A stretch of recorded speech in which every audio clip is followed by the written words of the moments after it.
Good morning, everyone. I'm Bonnie Michaelman. I'm privileged to be the Vice Chair of the Regional Board, and I welcome you all here today. Thank you so much for being here.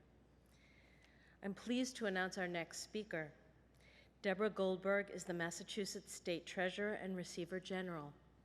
In that role, she's responsible for the state's cash and debt management, unclaimed property, and chairs numerous state boards and commissions, very important ones. As a former businesswoman and local elected leader, Treasurer Goldberg brings innovative leadership, disciplined fiscal management, and an unwavering commitment to uphold the economic stability and create opportunity for every Massachusetts resident. Not an easy job. She served for 6 years on the Brookline Board of Selectmen, including 2 as chair. I won't go into the numerous nonprofit and volunteer work that she does. Suffice it to say, she is immersed heavily in organizations like Adoptions with Love, where she was the president emeritus, the Greater Boston Food Bank, was one of the founders of the Berkshire Hills Music Academy, has been very involved with Planned Parenthood, 100 Club, the Grow Clinic, and CJP. She's a graduate of Boston University Law School and Harvard Business School. She's been a friend to the ADL. She was the first Jewish woman elected to state office in Massachusetts and has had a long history of advocacy and action in the fight against anti-Semitism and hate. Please join me in welcoming Treasurer Deborah Goldberg.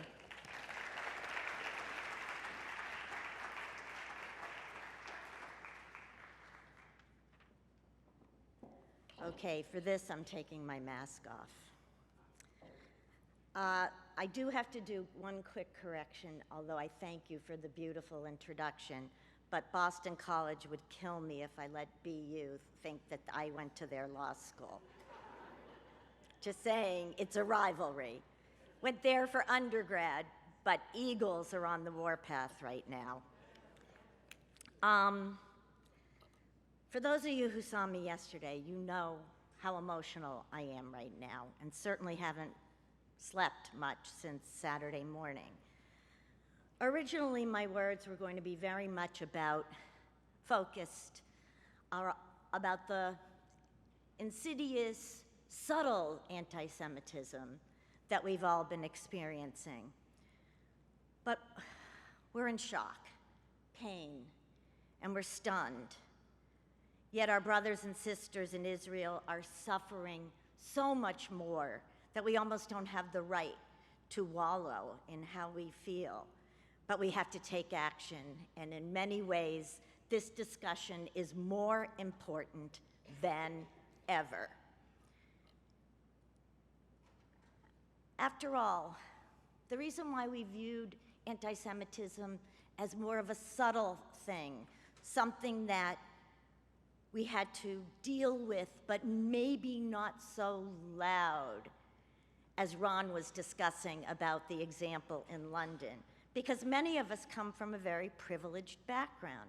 And in fact, I had an experience last week where I was discussing with someone who is a woman of color from Connecticut, and when I tried to talk about our commonality and why I do in my office, which is to create a safe environment and to embrace and include people of all colors, women, people with disabilities, people from neurodiversity backgrounds, she told me, no, it's not the same thing.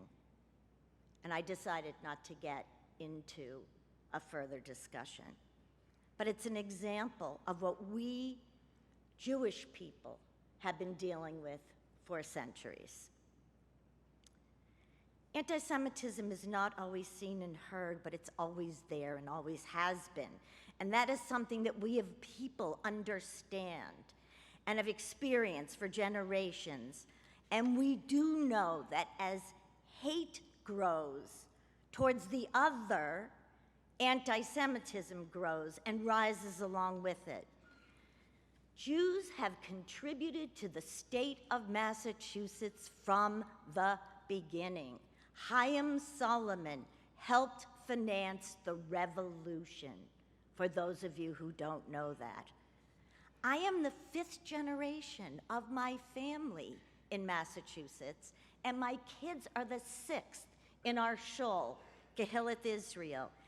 Yet, I am the 2nd Jew elected in the history of the Commonwealth and the 1st Jewish woman, and I am the only constitutional officer who is of our faith. One of the reasons, by the way, I did not change my name from Goldberg to Winter.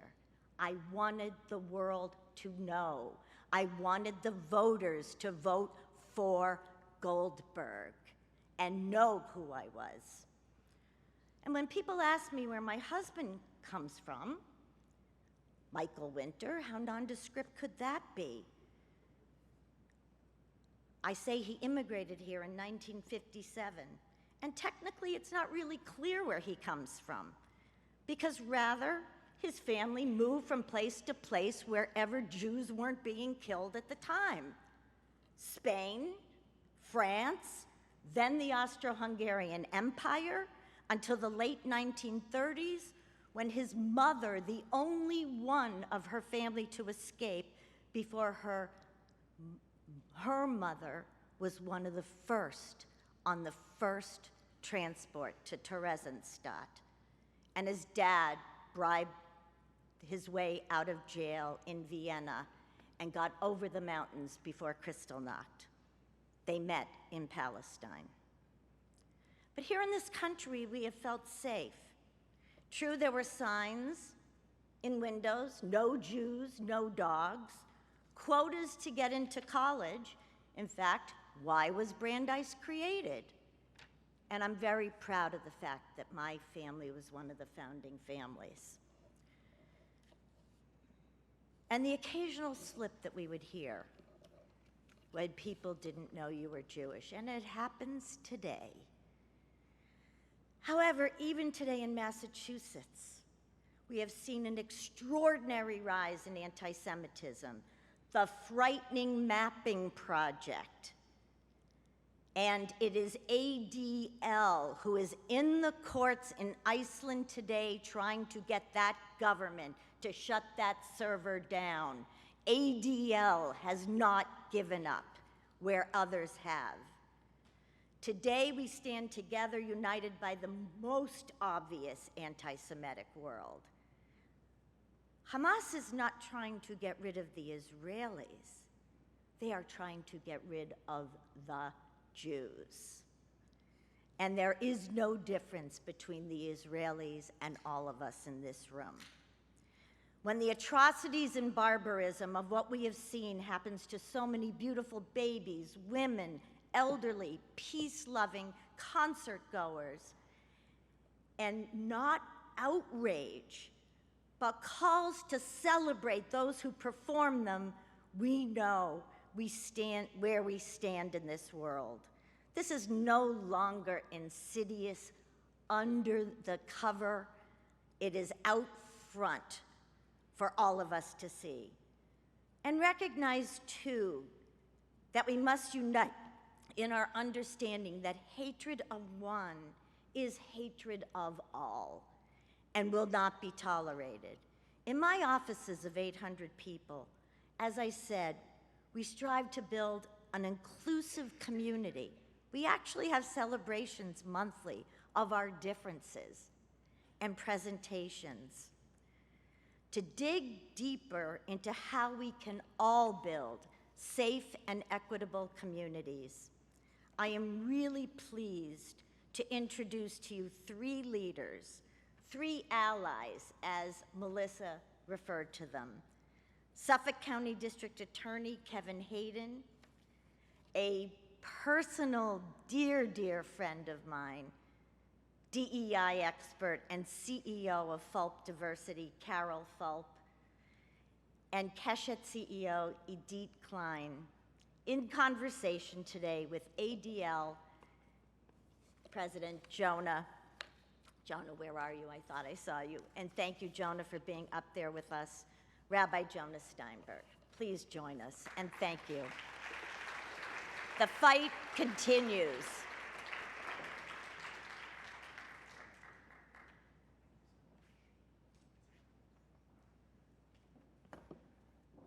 Treasurer just promoted me. It's only regional director, and that's work enough. Where are my panelists? Idit, Carol, Kevin. Ah, there you are. Come sit. It's good to see you. Good to see you. How are you? Good to see you. I'll go. Sure. How are you? Good to see you. Welcome again. I'm smiling, and I'm realizing I haven't been smiling very much in the past several days, and I am smiling at being with you. We've spoken together in the lead up to this, and every conversation, even before the past weekend, has been heartening, and I've been looking forward to this because we've been in community together, we've been in work together. If I give short shrift to your biographies, it's only because I want to plunge into conversation. But I have to make sure people know who we're sitting up here with. And Suffolk County District Attorney Kevin Hayden has dedicated his professional life to serving the public. He led the Sex Offender Registry Board, guiding its mission. Prior to that, DA Hayden spent 5 years as a criminal defense attorney, serving as a bar advocate for the Committee for Public Counsel Services, representing indigent clients in Boston Municipal Court and Juvenile Court. DA Hayden began his career as an assistant district attorney in Suffolk County, deeply involved in community prosecution initiatives. Carol Fulp is the CEO of Fulp Diversity and a consultant and executive coach, the author of Success Through Diversity, Why the Most Inclusive Companies Will Win. She's designed and delivered Boston College Graduate School of Management's Inclusive Leadership Forum. President Barack Obama appointed Carol as a U.S. representative of the United States to the 65th session of the United Nations General Assembly. And skipping over boards and accolades, I will just mention that the Museum of African American History's Living Legend Award was given to Carol, and our own ADL Woman of Valor Award. The Boston Business Journal has listed her as one of the 50 most influential Bostonians. Boston Magazine calls her one of the 21 most powerful people in Boston business. Idit Klein's powerful too. She has built Keshet, which is Hebrew for rainbow, which works for the full equality of LGBTQ Jews and families in Jewish life, from a small local organization to a national one with offices in 6 states. Under Idit's leadership, Keshet has supported tens of thousands of rabbis, educators, and other Jewish leaders to make LGBTQ equality a communal value and moral imperative. She's spearheaded leader development programs. She has championed in the fight for LGBTQ rights, and she is listed as one of the Forward 50, which is a list of American Jews who have made enduring contributions to public life. Where to start? Especially now, where to start? Well, DA Hayden, Kevin, if I may, you are an officer of the law, and some may fear an encounter with the DA, and it might even be right and important sometimes that they fear it. So, especially as I've so appreciated when you and I have been together out in the community in Brighton, in Roxbury, maybe let me ask you about how you practice building trust and fostering a sense of belonging and care and compassionate community from the position of your office. Sure, and good to see everybody. Good morning. It's through a lot of hard work, frankly, and through a dedication to making sure that our office and the people that are in our office are not just in the courtroom and just handling cases, but are involved in our communities and in what's going on. We can't possibly serve our communities, represent our communities in a very difficult setting, obviously, without knowing the communities we serve. And that's important work, and that collaboration is important. And you and I have been on community walks together with the 12th Baptist Church in the Roxbury community. That's an important part of what we do to engage with our community, important part of how we collaborate. I went to a community meeting in Brighton several months ago, and that led to a community meeting with solely the Jewish community in Brighton. I was contacted by a city councilor with regards to whether or not we wanted to do that meeting. And it ended up being the biggest community meeting that we've had since I started in the office. There had to be 50, 60 people there. You were there. It takes a lot of work.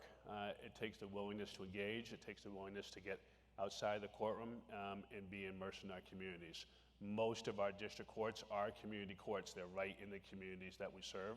And it's important that we have our staff and our prosecutors and our victim witness advocates and everybody out in the community as well. And that takes a real intentional effort. Thank you. And Carol, I can't help thinking most of all right now about your delegate role at the UN.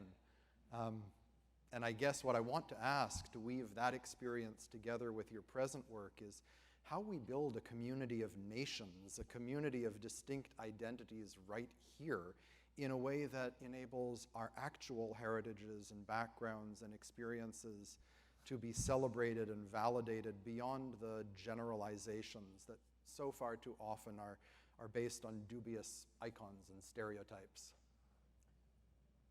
With respect. Amen.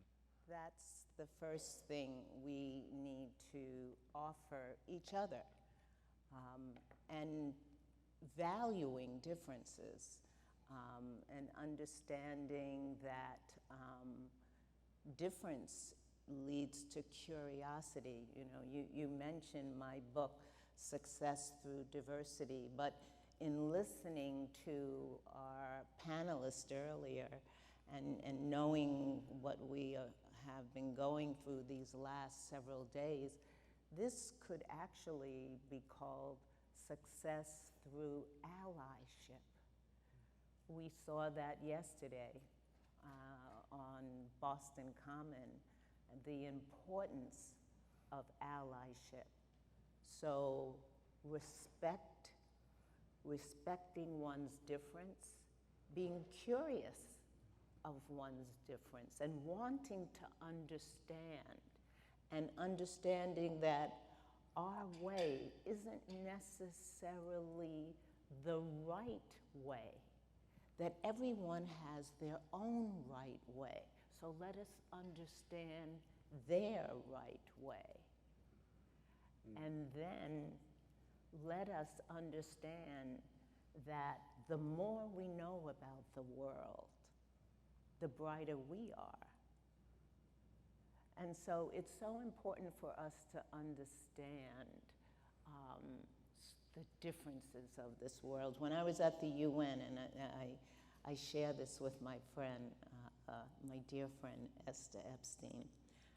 When I was at the UN, now we might know this intellectually, but I didn't realize it until I stood at that iconic podium and you look at the CN ambassadors and you realize that most of the world is black and brown and yellow. And so when I came back from the UN, I wanted Boston to be more reflective of the UN. I wanted Boston to be more different, to reflect all of its differences. And that means difference in faith as well, because that makes us all better off and all better global citizens. Now, I'm smiling. I want to keep smiling, Idit, in turning to you, and at the same time, you are the Israeli American here, and I feel a little bit like the kid at the Seder table who doesn't know the question to ask. And so I want to ask what I'm asking all my Israeli friends right now is, how are you and how are your people?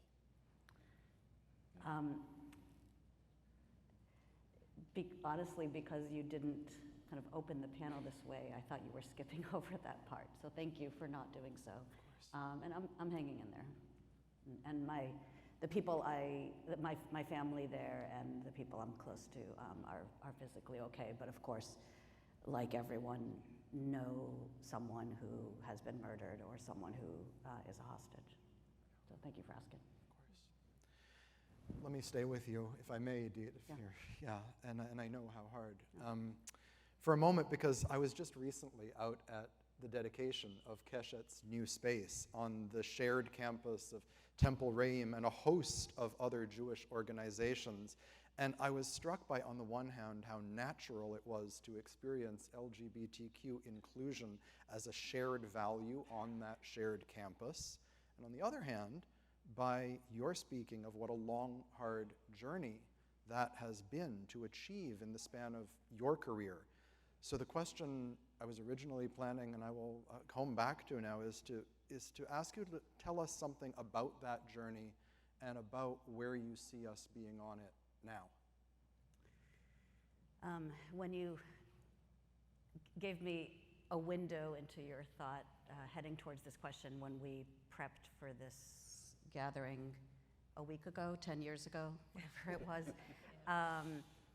I said then that I appreciated the question, and I appreciate it even more deeply now, today, because answering this question gives me the opportunity to share why my work at Keshet and my work for LGBTQ liberation is fundamentally a project of hope, and hope feels especially precious today. So we have traveled quite a journey. When I started building Keshet about 22 years ago, and I would go out and speak with non-LGBTQ Jews in Boston, almost everyone, not everyone, but almost everyone responded with bewilderment. They would look at me with confusion and would say, wait, you're leading a Jewish organization? How is that a Jewish issue? How is that relevant to the Jewish community? You know, LGBTQ people and issues were largely invisible, period, in the early 2000s. Not entirely, but we certainly were not central to public discourse broadly, and we were certainly not firmly on the Jewish communal radar screen. So that was the most common response, and those were the most common questions that I got back in the early 2000s. So today, when I speak to some non-LGBTQ Jewish communal leader, the most common response I get is either, can you help my community? Or sometimes, oh, I have a gay grandson. I have a trans daughter. Do you have any job openings at Keshet? So those are lovely and sometimes awkward conversations. But I think, you know, that charts, my mic, that charts quite a journey. Similarly, in our early days, there were very few people who were LGBTQ who were out in the Jewish communal sector in Boston and outside of Boston. And those who came out to me told me that they were certain that if they came out, they would be fired. That is radically different today. I mean, I have dozens and dozens of people whom I know who are LGBTQ who work within the Jewish community. Back in our early 2000s, Keshet in some ways got on the map in Boston because we supported an organizing campaign of students at what is now called Gann Academy, and it was a campaign to establish what became the first then called Gay Straight Alliance at a Jewish high school in the country. Today, the majority of Jewish community high schools, pluralistic Jewish high schools around the country, have what we now call gender and sexuality alliances. So glimpses there of a number of different journeys that have occurred in American society. So tremendous change, and in my mind, tremendous hope. And the last thing I'll say is that we today are living in a time of unprecedented assault on LGBTQ rights, largely attacks on the rights of trans kids. But when I think about how so many people today cannot conceive of the kinds of invisibility that we experienced 20-something years ago, that gives me great hope that not too long from now, we will reach a day that people will say, oh my God, dozens of laws were being passed in dozens of states around the country, taking away rights from trans kids. I can't believe that happened 10 years ago. Thank you. Yeah, you're here.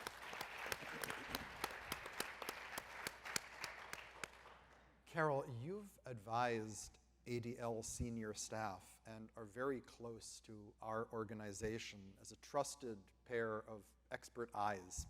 So let me ask both how your work with ADL has informed your work more broadly, but also about how it is necessary to counsel even an organization like ours that lives to be committed to the good fight.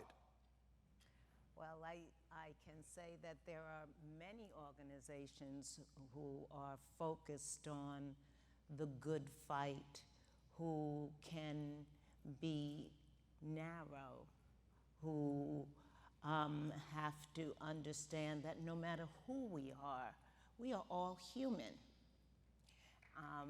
And I myself can tell you that when I led the partnership, a leadership development organization, I walked in there and they were all women.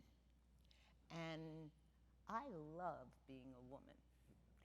And that was fine with me personally. But that was my unconscious bias. And so wherever we are, no matter what organization we are with, we have to check our biases, our human biases at the door. So I needed to check my bias of love being a woman at the door.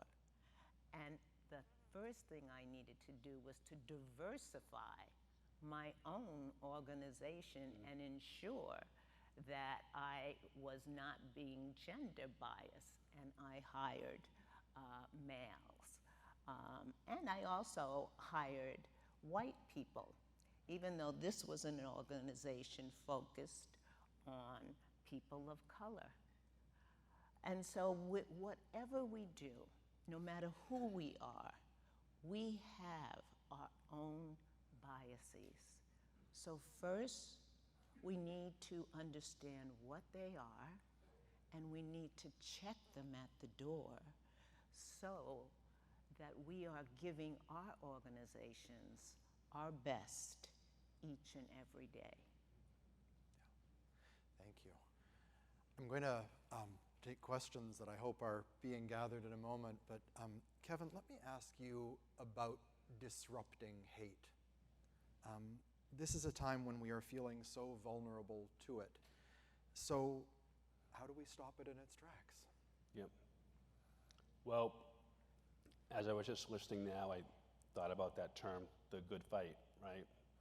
That comes, the whole theme of this conference here comes straight out of Scripture. And it's the words that come after that we have to remember, because when we say the good fight, what we're really talking about, and this is scripturally based, is fighting the good fight of faith, right? The good fight of faith, the good fight of hope, the good fight of love, the good fight of mercy, tenderness, kindness, what's good and right and just. That's what we must fight for. That's what we must believe in. That all comes from the diversity and the equity and the inclusion of the richness of our human race, of everything that we are. And that's what we have to be committed to. I was just having a conversation out in the hallway, and I said, is it better to fight against the out in front blatant isms that we're fighting against right now? It would be better if we were fighting the silentness of it. I don't know. I don't know if there's one is better than the other, to be honest with you. We have to fight either way, and hope and trust and believe, and know this ultimately, and I've said this on a couple occasions recently, that there are more for us than there are against us. You have to believe that, you have to hope that, you have to trust in that, and for me personally, you have to pray that every day. And then live out that faith through your works, through what you do, through, for me, how you prosecute in Suffolk County, how you enrich diversity, equity, inclusion in businesses, whatever it may be. How do you exercise your faith through works? I'm so glad of this question that just came up because, like Peggy, I like to conclude on an uptick, and it's hard to conceive of one in the particular moment we're all experiencing now. By the way, mentioning Peggy, can we give a hand to Peggy Schuker, Darren Pressman?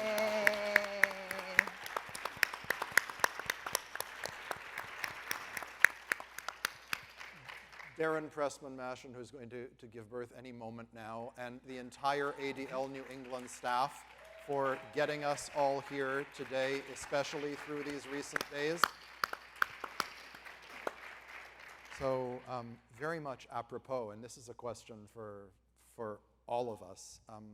The question is, what does real allyship look or feel like in your experience? And I want us to take that question really seriously. Allyship's easy to talk about. What does it look like? What does it really feel like in your experience? Well, I'll speak from this particular moment. I have felt allyship in the last few days from those in my life, friends, colleagues, some colleagues I haven't spoken to in years or who I barely know, but who know that I'm Israeli American, know that I have close family in Israel, and reached out in a human way. I think allyship starts with the human. It starts with recognizing the emotion, the vulnerability, just wherever people are at, and being able to meet someone there within that capsule of a world which is so sacred. And then there's allyship on the level of political movement, and investing energy and investing resources. And that is also so precious and so sacred. And I don't think it can happen in a deep and sustainable and authentic way without the first step. Carol, can I go to you and then conclude D.A. Hayden with you? First and foremost, allyship is showing up. Allyship is speaking up. It's looking up. And it's teaming up. These are the words of my good friend Rosabeth Moss-Kanner. But also, allyship is to be willing to accept criticism because we don't know it all.